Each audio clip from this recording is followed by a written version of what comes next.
أعوذ بالله من الشيطان الرجيم بسم الله الرحمن الرحيم رب اشرح لي صدري ويسر لي أمري واحلل عقدة من لساني يفقه قولي رب زدني علما اللهم فقهنا في الدين اللهم اهدني وسددني يا مقلب القلوب ثبت قلبي على دينك اللهم اجعل عملي كله صالحا واجعله لوجهك خالصا ولا تجعل لأحد فيه شيئا السلام علیکم ورحمۃ اللہ وبرکاتہ۔ انشاءاللہ آج ہم روزوں کے مسائل میں کچھ وہ امور کریں گے جن سے کہ روزہ ڈسٹرب ہوتا ہے یا نہیں ہوتا ہے، کون سے امور ہیں جو کہ روزے کی حالت میں نہ کرنا بہتر ہے، کون سے ہیں جو کرنا کر بھی لیں تو اس میں کوئی حرج کی بات نہیں ہے۔ تو روزے میں غیر مکروہ، مکروہ کہتے ہیں کہ مکروہ کراہیت سے ہوتا ہے، یعنی کہ جن کی کراہیت نہیں ہے، جن کو اگر کر بھی لیا جائے تو کوئی بات نہیں۔ ناجائز یعنی وہ کام جو کہ کرنے جائز نہیں ہے، اور فاسد یعنی کہ جو روزے کو توڑنے والے، فساد کرنے والے یعنی ختم کر دینے والے امور ہیں، معاملات ہیں، انشاءاللہ ہم ان کو دیکھیں گے۔ تو یعنی ہم تین چیزیں دیکھیں گے، ایک کراہیت والی جو کہ شاید ہو سکتا ہے ہمارے نزدیک ہو لیکن وہ روزے کی حالت میں کوئی ایسی کراہیت والی چیز نہیں ہے، یعنی غیر مکروہ ہے، ناجائز، جائز نہیں ہے، اور فاسد ہے۔ تو وہ امور جن سے روزہ مکروہ نہیں ہوتا، غیر مکروہ، بھول چوک سے کھا پی لینا روزے کو توڑتا ہے، نہ مکروہ کرتا ہے۔ مثلاً میں کچھ کوکنگ کر رہی تھی اور کرتے کرتے میں نے کچھ منہ میں ڈال لیا چیک کرنے کے لیے، چیک لیا، یا مجھے یاد نہیں تھا، پیاس لگی، پانی کا گلاس اٹھایا، پی لیا۔ جب تک یاد نہیں ہے تب تک آپ نے جو کھایا پیا وہ روزے کو نہ مکروہ کرے گا نہ توڑے گا، اور جیسے ہی یاد آیا فوراً کلی کر دیں، جو منہ میں ذرات ہیں ان کو فوراً صاف کر لیں۔ یاد آنے کے بعد تھوڑا سا بھی ایک گھونٹ جو آپ کے اندر جا رہا ہے وہ بھی اندر نہ جائے، وہ بھی باہر نکل جانا چاہیے، اور کھاتے ہوئے جو بھی لقمہ لیا ہے اس کو بھی باہر نکال دیں جب یہ یاد آ جائے۔ لیکن یاد نہیں آیا، بھول گئے اور تب کھا پی لیا تو یہ روزے کو نہ توڑتا ہے نہ مکروہ کرتا ہے۔ صحیح بخاری کی روایت ہے، ابو ہریرہ رضی اللہ عنہ نبی صلی اللہ علیہ وسلم سے روایت کرتے ہیں کہ نبی صلی اللہ علیہ وسلم نے فرمایا، جب کوئی بھول کر کھا پی لے تو اپنا روزہ پورا کرے، کیونکہ اس سے اللہ نے کھلایا پلایا ہے۔ تو یہ اللہ کی طرف سے ہوتا ہے، اللہ تعالیٰ کھلاتے پلاتے ہیں، اور چونکہ اپنی انٹینشن نہیں ہوتی اس لیے ایسا نہیں ہے کہ اس سے روزے کو کسی قسم کا کوئی نقصان پہنچتا ہے۔ مسواک کرنے سے روزہ مکروہ نہیں ہوتا، ٹھیک ہے، مسواک کی جا سکتی ہے۔ عامر بن ربیع رضی اللہ عنہ سے روایت ہے، میں نے نبی صلی اللہ علیہ وسلم کو روزے کی حالت میں اتنی مرتبہ مسواک کرتے دیکھا ہے کہ گن نہیں سکتا۔ یہ بھی صحیح بخاری کی روایت ہے۔ لیکن جس سے ہم ٹوتھ پیسٹ یوز کر رہے ہوتے ہیں، اور اس کی جو چونکہ آج کل جو ہمارے ٹوتھ پیسٹ ہیں ان کا ایک ٹیسٹ بھی ہوتا ہے، پورا وہ فیل ہوتا ہے، اور اکثر ہمارے گلے تک بھی پہنچ رہا ہوتا ہے، تو اس کو استعمال کرنے سے منع کیا گیا ہے۔ مسواک ہونی چاہیے، اس سے اچھی طرح سے صاف کر لیا جائے۔ گرمی کی شدت سے روزے دار سر میں پانی بہا سکتا ہے، اس سے روزہ مکروہ نہیں ہوتا۔ یعنی گرمی لگ رہی ہے بہت، تو اگر آپ کلی کر رہے ہیں، آپ نہا رہے ہیں تاکہ تھوڑا سا آپ کے روزے کی جو ایک شدت ہے وہ کم ہو جائے، تو اس میں کوئی حرج نہیں ہے۔ ابو بکر بن عبد الرحمن رحمہ اللہ کہتے ہیں، نبی صلی اللہ علیہ وسلم کے اصحاب میں سے ایک صحابی نے کہا، میں نے نبی صلی اللہ علیہ وسلم کو دیکھا کہ نبی صلی اللہ علیہ وسلم روزے میں گرمی یا پیاس کی وجہ سے سر پر پانی بہا رہے تھے۔ اسے ابو داؤد نے روایت کیا ہے، تو ایسا بھی کیا جا سکتا ہے۔ روزے کی حالت میں مزی خارج ہو یا احتلام ہو جائے تو روزہ ٹوٹتا ہے نہ مکروہ ہوتا ہے۔ یعنی کسی بھی قسم کا جو ڈسچارج ہوتا ہے، کچھ بھی نکلتا ہے، تو اس سے روزہ مکروہ نہیں ہوتا، اس سے روزہ خراب نہیں ہوتا. یہ کوئی کراہیت والا عمل نہیں ہے، کیونکہ یہ چیزیں انسان کے اپنے بس میں نہیں ہوتی، اپنے اختیار میں نہیں ہوتی.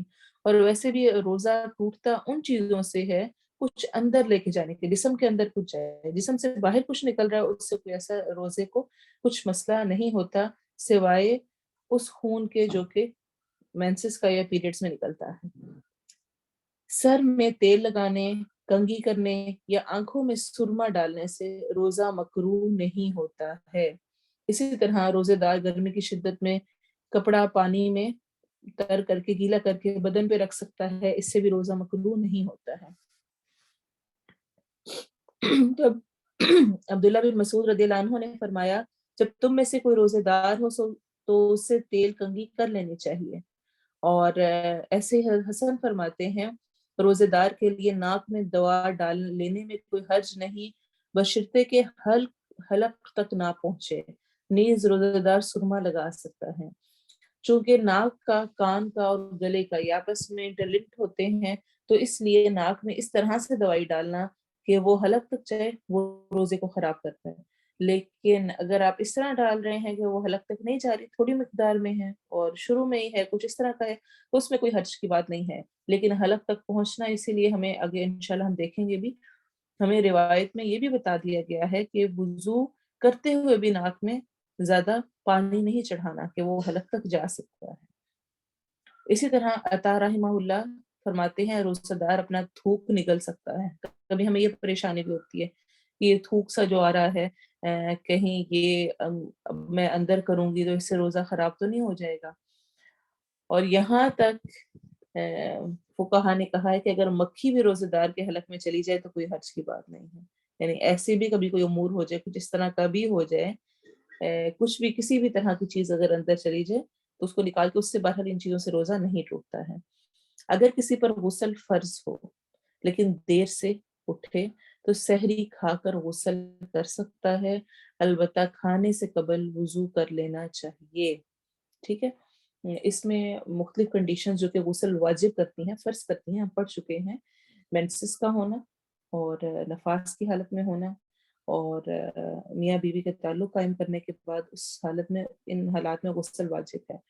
لیکن اٹھے ہیں اور ابھی سحری بنانی ہے، تیاری کرنی ہے اور پھر اس کے بعد دیر ہو جائے گی، تو ہمیں یہ سہولت دی گئی ہے کہ سحری کھا لیں، اس کے بعد غسل کر کے پھر فجر کی نماز ادا کر لی جائے. اس میں کوئی روزے کا حرج نہیں ہوتا، چاہے وہ آپ کا پیریڈز کا نہ آنا ہو یا اس سے جنابت ہو. ابو بکر بن عبد الرحمن رحمہ اللہ سے روایت ہے کہ میں اور میرے والد عائشہ رضی اللہ عنہا کے پاس آئے. حضرت عائشہ نے بیان کیا میں گواہی دیتی ہوں آپ صلی اللہ علیہ وسلم احتلام کے سبب سے نہیں بلکہ جماع کے سبب سے، یعنی ہسبینڈ وائف کے ریلیشن کے بعد حالت جنابت میں صبح کرتے اور غسل کیے بغیر روزہ رکھتے، بعد میں نماز فجر سے پہلے غسل فرماتے. پھر ہم دونوں میں سلمہ کے پاس آئے اور انہوں نے بھی یہی بات کہی. اسے بخاری نے روایت کیا ہے. تو یہ احادیث اور یہ تمام چیزیں دیکھتے ہوئے انسان کو اپنے دین پر اور اس میں دی ہوئی سہولتوں پر بہت پیار آتا ہے. اللہ کا خاص کرم اور رحمت ہے کہ اس نے ہمیں مشقت میں نہیں ڈالا. ایسے رولز نہیں ہمیں دیے گئے ہیں کہ بس اس طرح اسی ٹائم پہ اسی طرح کرنا ہے، اگر نہیں کیا تو بس کچھ ہو جائے گا اور روزہ پورا نہیں ہوگا، یا مثلا فلاں کام نہیں ہوگا، نماز قبول نہیں ہوگی یا کوئی بھی اور چیزیں. تو ہمیں آسانیاں دی گئی ہیں کیونکہ ہم انسان ہیں، انسانوں میں کچھ نہ کچھ اس طرح کے مسائل ہو جاتے ہیں. کبھی آنکھ نہیں کھلی ہے تو اس وجہ سے یعنی انسان فرض روزہ چھوڑ دے کہ اس کی آنکھ نہیں کھلی اور اس کے سحری کا وقت کم رہ گیا ہے، نہیں، بلکہ وہ اپنا پورا کر لے گا اور اس کے بعد وہ آرام سے غسل کر سکتا ہے. صحیح مسلم کی روایت میں بھی آتا ہے، عائشہ رضی اللہ عنہا فرماتی ہیں آپ صلی اللہ علیہ وسلم حالت جنابت میں کھانا یا سونا چاہتے تو پہلے نماز کی طرح کا وضو فرما لیا کرتے تھے. اسے مسلم نے روایت کیا ہے.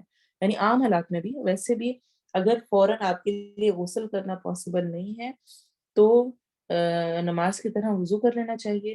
اور اگر نماز کی طرح وضو نہ کر سکیں تو وہ بھی ہم طہارت کے مسائل میں پڑھ چکے ہیں، تو وضو کے بغیر بھی آپ سو سکتے ہیں یا جو بھی اس طرح کے امور ہیں وہ کیے جا سکتے ہیں. پسندیدہ ہے کہ وضو کر لیا جائے. پھر روزے کی حالت میں بیوی کا بوسہ لینا جائز ہے بشرطے کے جذبات پر قابو ہو. یعنی اس میں انشاءاللہ آگے بھی ہم دیکھیں گے کون سے اس کو روزے کو توڑنے والے امور ہیں. تو بیوی کا بوسہ لینا یعنی کس کرنا، اگر یہ ایک لمٹ تک ہے، یعنی جس طرح سی آف کر رہے ہیں، کوئی آئے ہیں کچھ ہلکا پھلکا اس طرح، تو اس میں کوئی حرج نہیں ہے، وہ روزے کو توڑنے کا باعث نہیں ہے. عمر رضی اللہ عنہ سے روایت ہے کہ ایک روز میرا جی چاہا اور میں نے روزے کی حالت میں اپنی بیوی کا بوسہ لے لیا. میں نے نبی صلی اللہ علیہ وسلم کی خدمت میں حاضر ہو کر عرض کیا، آج میں نے بڑا غلط کام کیا ہے، روزے کی حالت میں بوسہ لے لیا ہے. یعنی روزے کی حالت میں کس کر لیے؟ آپ صلی اللہ علیہ وسلم نے فرمایا، اچھا بتاؤ اگر تم روزے کی حالت میں کلی کر لو تو پھر؟ یعنی جس طرح روزے کی حالت میں کلی کرنے سے کوئی مسئلہ نہیں ہے، اسی طرح اس میں بھی کوئی حرج نہیں ہے. میں نے عرض کیا کلی میں کیا حرج ہے؟ آپ صلی اللہ علیہ وسلم نے فرمایا، پھر کس چیز میں حرج ہے؟ یعنی اس طرح کرنے میں بھی کس لے لینے میں کوئی حرج نہیں ہے، یہ روزے کو مکروہ نہیں، خراب نہیں کرتا. اسے احمد اور ابو داؤد نے روایت کیا ہے. پھر روزے میں پسنے لگوانا جائز ہے.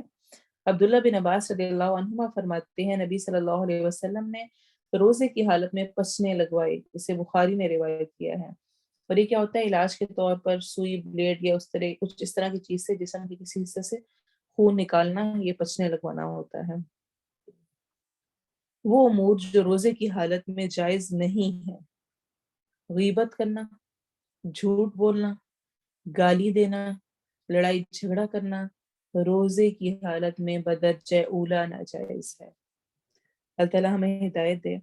ہم ان چیزوں میں بہت کانشیس ہوتے ہیں نا، اچھا اس طرح کر کے سرما لگا رہے ہیں، اچھا کنگھی کر سکتے ہیں، اچھا کچھ یہ دوائی ڈال سکتے ہیں، اگر اس طرح ڈسچارج ہو جائے تو کیا کریں، اگر یہ ہو جائے.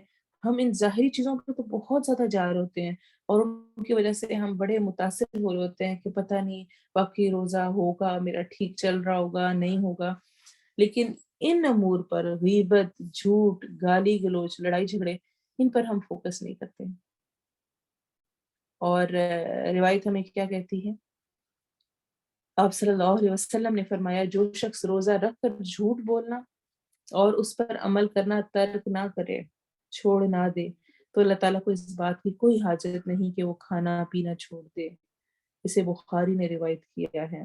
یعنی جس نے جھوٹ بولنا، غلط کام کرنا نہیں چھوڑا، لڑائی جھگڑا کرتا رہا، تو اس کے روزے کی اللہ کو حاجت نہیں ہے، اللہ کو ضرورت نہیں کہ وہ بھوکا پیاسا رہے. اور ایک اور روایت میں آتا ہے نا کہ بہت سے روزے دار ایسے ہیں جن کو سوائے بھوک پیاس کے کچھ بھی نصیب نہیں ہوتا، کچھ بھی نہیں ملتا ہے، صرف وہ بھوکے پیاسے ہی رہتے ہیں. تو اللہ کرے کہ ہم جو اتنی مشقت اٹھائیں، روزہ رکھیں، بھوکے پیاسے رہیں، تو ایسا نہ ہو کہ ہمارا روزہ ضائع ہونے والا ہو، بلکہ اللہ تعالیٰ ہمیں توفیق دے کہ ہم اس کو احسن طریقے سے قبولیت کے درجے پر پورا کرنے والے ہوں.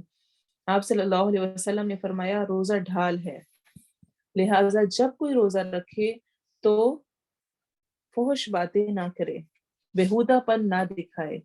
اگر کوئی دوسرا شخص روزے دار سے گالی گلوچ کرے یا جھگڑے تو روزے دار کہہ دے، بھائی میں روزے سے ہوں، یعنی تمہاری باتوں کا جواب نہیں دوں گا. اسے بخاری نے روایت کیا ہے.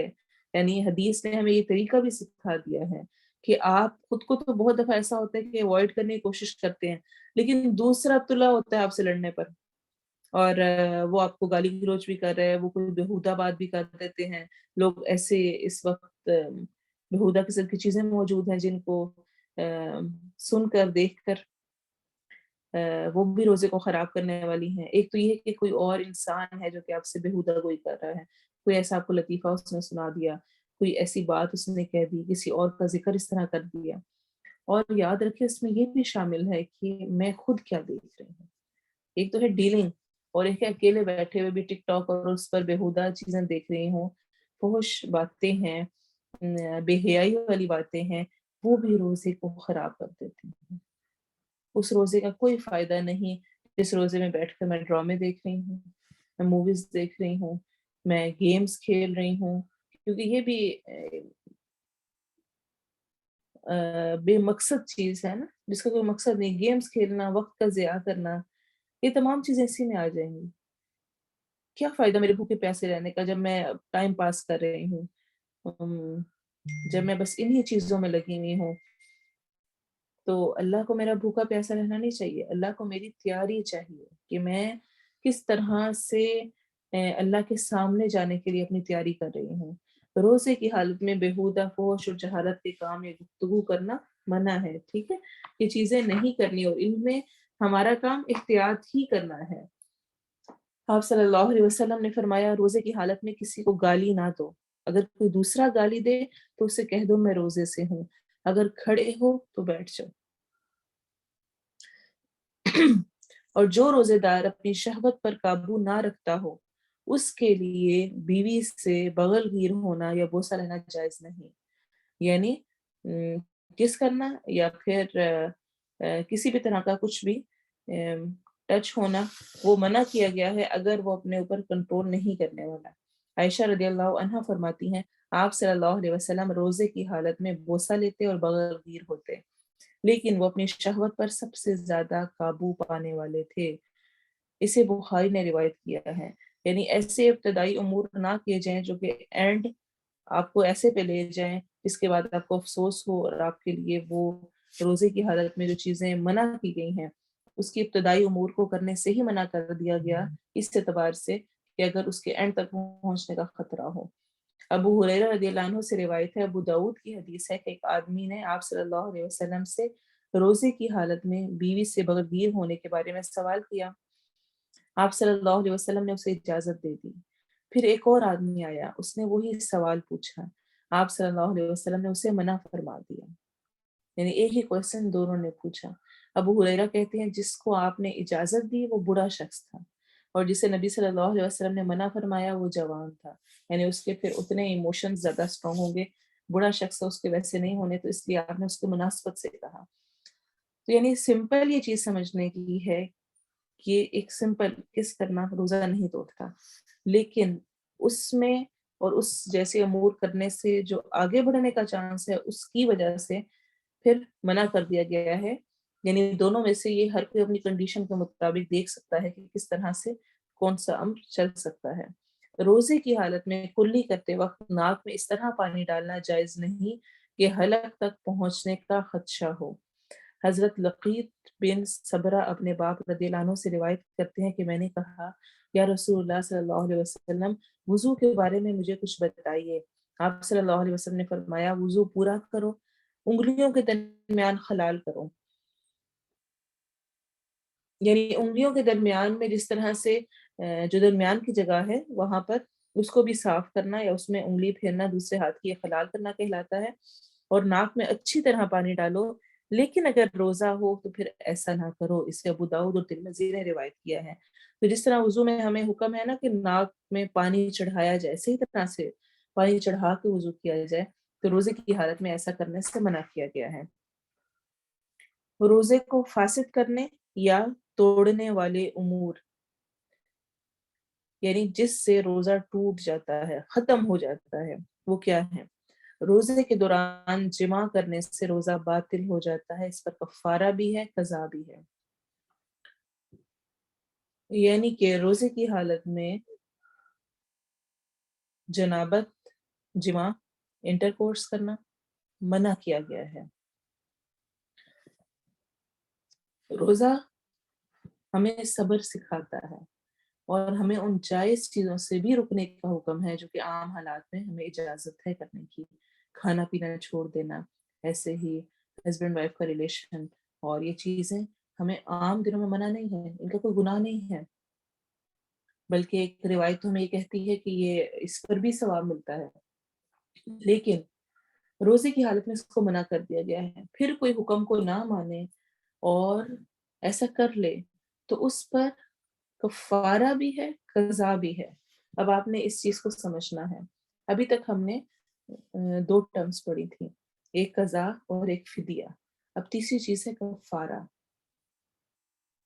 قضا ہم نے کب دینی ہوتی ہے؟ کوئی بھی پیریڈز میں مس ہو گئے روزے، یا بیماری میں ہو گئے، کوئی دودھ پلانے والی ماں ہے، کوئی پریگننٹ ہے، کوئی سفر میں ہے، روزے رہ گئے ہیں، تو ان کی بعد میں قضا دینی ہوگی، اتنے روزے آپ نے رمضان کے علاوہ پورے سال میں کسی بھی وقت رکھ لینے ہیں۔ دوسری چیز، اگر کوئی بہت سخت ایسی بیماری کا شکار ہے جو کہ اب اس کی ساری زندگی اس کے ساتھ چلنی ہے اور وہ ختم نہیں ہونے والی ہے، اور وہ ایسی بیماری ہے جس سے کہ روزہ رکھنا انتہائی مشکل ہے. ہر 2-4 گھنٹوں بعد اس کو میڈیسن لینی ہے، اور اگر وہ نہ لے تو وہ اس کی لائف تھریٹننگ والی حالت ہو جاتی ہے، اس کے لیے بہت مشقت ہے اس میں.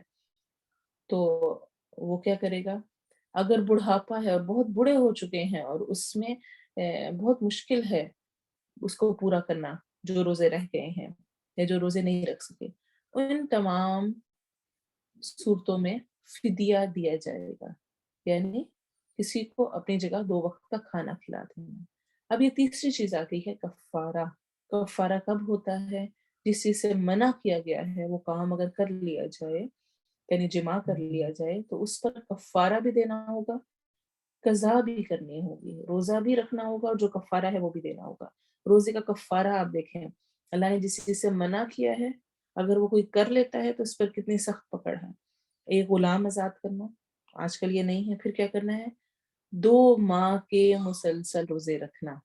پہلے 1 ماہ میں کنٹرول نہیں ہوا تو آپ نے کر لیا، اور اللہ نے اس کی پھر کیا ہمیں بتائی کہ پھر 2 مہینے مسلسل، بیچ میں گیپ نہیں آ سکتا، 2 مہینے اکٹھے روزے رکھنا ہوں گے.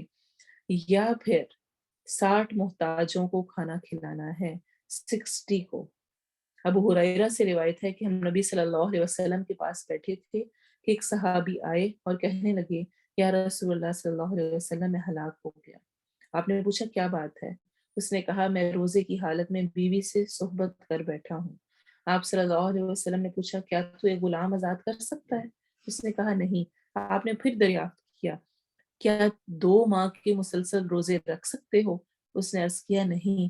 آپ صلی اللہ علیہ وسلم نے پھر پوچھا کیا 60 مسکینوں کو، ان کے 60 لوگوں کو کھانا کھلا سکتے ہو؟ اس نے عرض کیا نہیں. آپ صلی اللہ علیہ وسلم نے فرمایا اچھا بیٹھ جاؤ.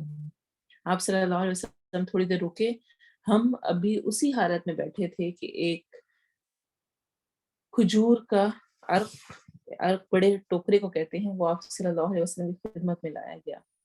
آپ نے فرمایا مسئلہ پوچھنے والا کہاں ہے؟ اس نے عرض کیا میں حاضر ہوں. آپ صلی اللہ علیہ وسلم نے فرمایا یہ کھجوریں لے جا اور صدقہ کر دے، یعنی یہ کھجوریں اللہ کی راہ میں دے دو. اس نے عرض کیا یا رسول اللہ کیا صدقہ اپنے سے زیادہ محتاج لوگوں کو دوں؟ اللہ کی قسم مدینے کی ساری آبادی میں کوئی گھر میرے گھر سے زیادہ محتاج نہیں، یعنی سب سے زیادہ تو غریب میں ہوں، میں کس کو آگے اور بانٹوں. اس پر آپ صلی اللہ علیہ وسلم ہنس دیے، یہاں تک کہ آپ صلی اللہ علیہ وسلم کی داڑھیں نظر آنے لگی، یعنی آپ اتنا زیادہ آپ اس پر مسکرائے اور اسمائل دی کہ جو اس نے کہا کہ میرے گھر سے زیادہ محتاج تو کوئی ہے ہی نہیں. تو آپ صلی اللہ علیہ وسلم نے فرمایا اچھا جاؤ اپنے گھر والوں کو ہی کھلا دو. اسے بخاری اور مسلم نے روایت کیا ہے. کیا خوبصورت انداز سے تعلیم اور کیا آسانیاں دینے والا دین ہے ہمارا، اور ہم نے اتنی مشقتیں کرنی ہیں اپنے لیے خود سے سوال جواب کر کے. اب دیکھیں آپ صلی اللہ علیہ وسلم نے یہ نہیں فرمایا کہ نہیں تم نہیں کر سکتے پھر بھی کسی طرح کرو، جاؤ جیسے مرضی پورا کرو. تو ہر کوئی جس کنڈیشن میں ہوتا ہے اللہ اس کو جانتا ہے، کس حالت میں ہے اللہ اس کو جانتا ہے، اور اس کے مطابق ہی اس کا معاملہ ہوگا. تو غلام آزاد کرنا اگر نہیں ہے تو 2 ماہ کے روزے رکھنا. کوئی بوڑھا ہو چکا ہے یا کسی کو بیماری ہے، کچھ بھی ایسا مسئلہ ہے کہ وہ روزے بھی نہیں رکھ سکتا ہے، وہ کیا کرے گا؟ وہ 60 مسکینوں کو کھانا کھلا دے. لیکن غریب اتنا ہے افورڈ بھی نہیں کر سکتا کہ اتنے لوگوں کو کھانا کھلائے، اپنا ہی گھر کا پورا نہیں ہوتا. تو پھر کیا کرے؟ سمپل جتنا ہو سکتا ہے صدقہ کر دے، جتنا وہ اپنا پاس رکھتا ہے. یہ روز کا معمول نہیں ہونا چاہیے. سعید بن مسیب رضی اللہ عنہ کہتے ہیں ایک آدمی نبی صلی اللہ علیہ وسلم کے پاس آیا اور کہا میں نے رمضان کا روزہ توڑ دیا ہے.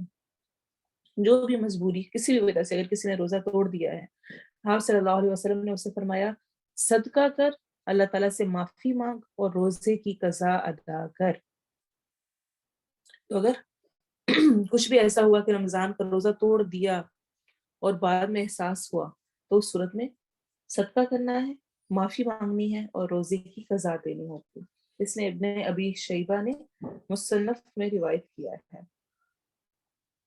تو ہمیں سے یہ سمجھ آیا کہ ایک تو ایسے امور سے بچنا ہے، اور اگر ہو جائے تو صدقہ دینا ہے. اور مثلاً دونوں راضی نہیں تھے، ہسبینڈ نے کی رضامندی سے ہوا لیکن وائف نہیں چاہ رہی تھی اور زبردستی ہوا، تو اس صورت میں ہسبینڈ کو دینا ہوگا, وائف کو نہیں دینا ہوگا, اور اگر دونوں راضی تھے تو دونوں کو کرنا ہوگا. قصدن قے کرنے سے روزہ ٹوٹ جاتا ہے اور اس پر قضا واجب ہے. یہ بہت اہم پوائنٹ ہے, اس کو اکثر ہم مکس کر جاتے ہیں. یعنی وومٹنگ ہونے سے قصدن جان بوجھ کر خود سے, جس طرح کبھی ہوتا ہے نا بہت دل خراب ہو رہا ہے تو ہم کیا کرتے ہیں, خود انگلی ڈالی حلق میں تاکہ ایک دفعہ نکل جائے, سکون آ جائے. جب نکل جاتا ہے تو ذرا بہتری ہو جاتی ہے, ورنہ بس عجیب سی حالت ہو رہی ہوتی ہے. تو جو خود سے نکالتے ہیں اس سے روزہ ٹوٹ جاتا ہے. خود انگلی ڈالی, خود اس طرح کا کچھ کیا کہ جس سے کہ وومٹنگ ہو جائے, اور اس پر قضا واجب ہے. اس روزے کو آپ کو دوبارہ رکھنا ہے, وہ روزہ اب نہیں رہے گا. خود بخود کہے آنے سے روزہ نہیں ٹوٹتا. آپ کی کوئی نیت نہیں تھی, کوئی ارادہ نہیں تھا. مثلاً پریگننسی ہوتی ہے بہت ساروں کی خواتین کی, اور اس میں یہ بہت کامن چیز ہوتی ہے وومٹنگ ہونا, تھوڑی بہت ہونا, چاہے کبھی تھوڑا سا تھوک نکلتا ہے, کبھی تھوڑا بہت نکل آتا ہے, کبھی کچھ واق ہوتے ہیں, کسی بھی طرح کی جیسی بھی کنڈیشن ہوتی ہے, اس سے روزہ نہیں ٹوٹتا.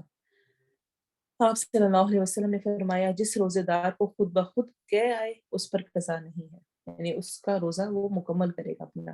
البتہ جو روزے دار قصدن قے لائے, جان بوجھ کے وومٹ کرے, وہ قضا روزہ رکھے, اس کو پھر اس کی قضا دینی ہوگی. اسے ابو داؤد اور ابن ماجہ نے روایت کیا ہے. حیض یا نفاذ, حیض پیریڈس کو کہتے ہیں, نفاذ جو بیبی کی برتھ کے بعد کا ٹائم پیریڈ ہوتا ہے, وہ شروع ہونے سے عورت کا روزہ ٹوٹ جاتا ہے. جب جیسے ہی پیریڈ سٹارٹ ہوئے ساتھ ہی روزہ ختم.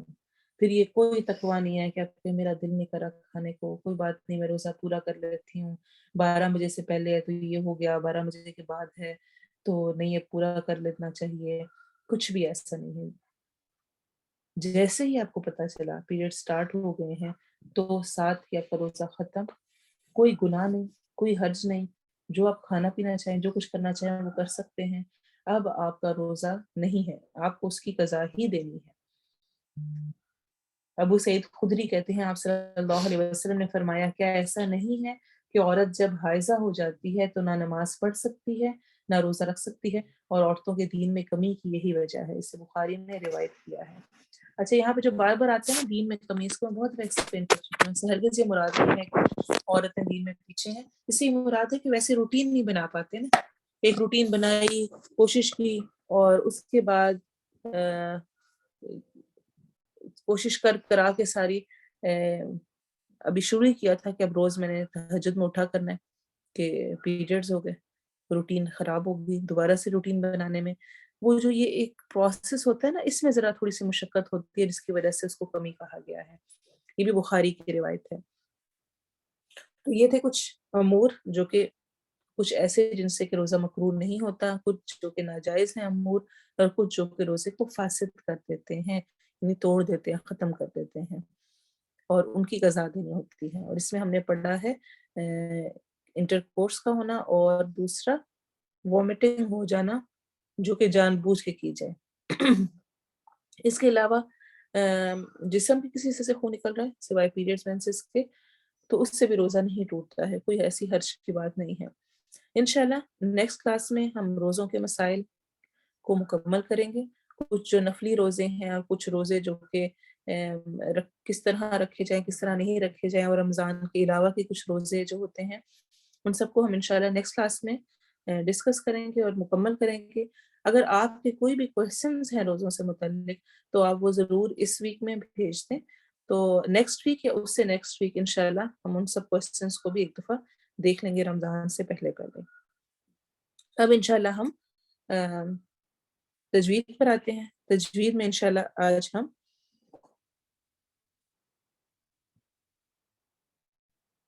اظہار اور ادغام کو کریں گے.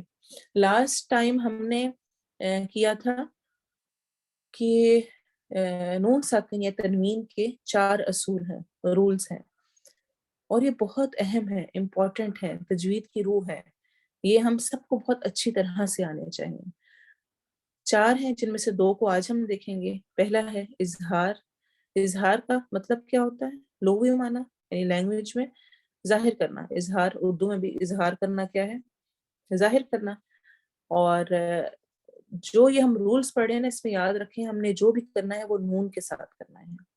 اظہار ہے ظاہر کرنا ہے تو اس کا مطلب ہے اس والے رول میں ہم نے نون کی آواز کو ظاہر کر کے کلیئر کر کے پڑھنا ہے، یعنی نون کو اس کے مخرج سے بغیر غنہ کے تمام صفات کے ساتھ ادا کرنا اظہار کہلاتا ہے۔ نون کو اس کے مخرج سے یعنی جہاں سے وہ ادا ہوتا ہے غنہ نہیں کریں گے، اور جو اس کی صفات ہیں اس کے ساتھ ادا کریں گے، سمپلی نون کلیئر کر کے پڑھیں گے۔ کیا رول ہے؟ نون ساکن یا نون تنوین کے بعد، ہم یہ لاسٹ کلاس میں دیکھ چکے ہیں نون ساکن کیا ہوتا ہے جو کہ جزم والا ہوتا ہے، نون تنوین کون سا ہوتا ہے جس پہ دو زبر دو زیر دو پیش ہوتی ہیں۔ اس کے بعد حروف حلقی حمزہ ہ عین ح غین خا میں سے کوئی حرف آ جائے تو اظہار ہوگا، اور اس اظہار کو اظہار حلقی کہتے ہیں۔ مثلا من آمن من ہاد حکیم علیم علیمن حکیمہ عزیز حکیم، یعنی کوئی بھی جن میں نون ساکن کے بعد یا تنوین یعنی دو زبر دو زیر دو پیش کے بعد ان میں سے کوئی بھی حرف آ رہا ہو تو ہم نے اس نون کو کلیئر کر کے پڑھنا ہے۔ جس طرح من ہادن نون ساکن کے بعد ہار ہے تو ہم نے اس کو من نون واضح پڑھنا ہے۔ دوسری چیز ہے ادغام۔ ادغام کا لغوی معنی ہوتا ہے ایک چیز کو دوسری چیز میں داخل کرنا، اور اصطلاحی معنی ہوتا ہے مدغم کو مدغم فیہ میں اس طرح داخل کرنا، یعنی کہ فرسٹ والے لیٹر کو ورڈ کو دوسرے والے میں اس طرح سے داخل کرنا کہ دونوں ایک ساتھ ادا ہوں۔ اس کے کون سے حروف ہیں؟ نون ساکن یا نون تنوین کے بعد حروف یرملون یا را میم لام واو نون میں سے کوئی بھی آ جائے تو ادغام ہوگا، جس طرح میں یقول میم نون کے ساتھ اور پھر یقول۔ ایگزامپلز یہاں پہ لکھی ہوئی نہیں ہیں، انشاءاللہ دوبارہ سے آپ سرچ کریں گے ڈھونڈیں گے، آج کے ہم اپنے لیسن میں بھی دیکھیں گے ساتھ ساتھ کون کون سی آ رہی ہیں، اور نیکسٹ کلاس میں انشاءاللہ میں کچھ لکھی ہوئی ایگزامپلز بھی ساتھ آپ کے شیئر کر دوں گی۔ ابھی اس دفعہ کا آپ کا ہوم ورک یہ ہے کہ آپ نے اظہار اور ادغام دونوں کو ڈھونڈنا ہے۔ اظہار کب ہوگا؟ جب نون ساکن یا تنوین، یعنی تنوین سے مراد کیا ہے؟ دو زبر دو زیر دو پیش کہیں بھی آ رہی ہیں، فتحتین کسرتین ضمتین، ان کے بعد حمزہ ہے عین ہے غین خا حروف حلقی آئیں گے تو اظہار ہے، حروف یرملون آئیں گے تو ادغام ہے، اور حروف یرملون سے کیا مراد ہے؟ یا را میم لام واو نون۔ ٹھیک ہے، تو یہ ہم پہلے کر چکے ہیں، اس کے میں ان پہ ٹائم نہیں لگاؤں گی۔ جو نئے لوگ ہیں ان کو اگر کوئی مشکل ہو اپنے گروپ انچارج سے پوچھ سکتے ہیں، اپنے ساتھیوں سے ہیلپ لے سکتے ہیں، اور جو پہلے کر چکے ہیں اس کو پختہ کریں اور کچھ ایگزامپل سرچ کریں تو انشاءاللہ آپ کے لیے ہیلپ فل ہوگا۔ اب ہم تجوید کا دیکھیں گے، آیا نمبر 153 سے انشاءاللہ آج ہم کریں گے 157 تک۔ اس کے نشان ضرور لگائے کریں خود سے، کہاں پہ الف و یا مدہ ہو رہا ہے، کہاں پہ نرم حروف ہیں، سخت ہیں، موٹے حروف آ رہے ہیں، اور جس طرح آج کے لیسن میں اظہار اور ادغام کو۔ یا ایہا الذین آمنوا استعینوا بالصبر والصلاة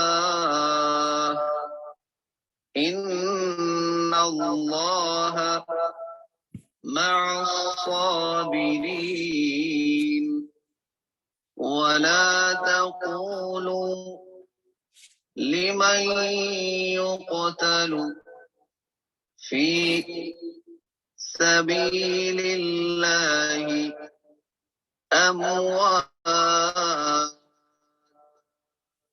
بل أحياء ولكن لا تشعرون ولنبلونكم بشيء من الخوف والجوع ونقص من الأموال والأنفس والثمرات وبشر الصابرين الذين إذا أصابتهم مصيبة قالوا إنا لله وإنا إليه راجعون أولئك عليهم صلوات من ربهم ورحمة وأولئك هم المهتدون.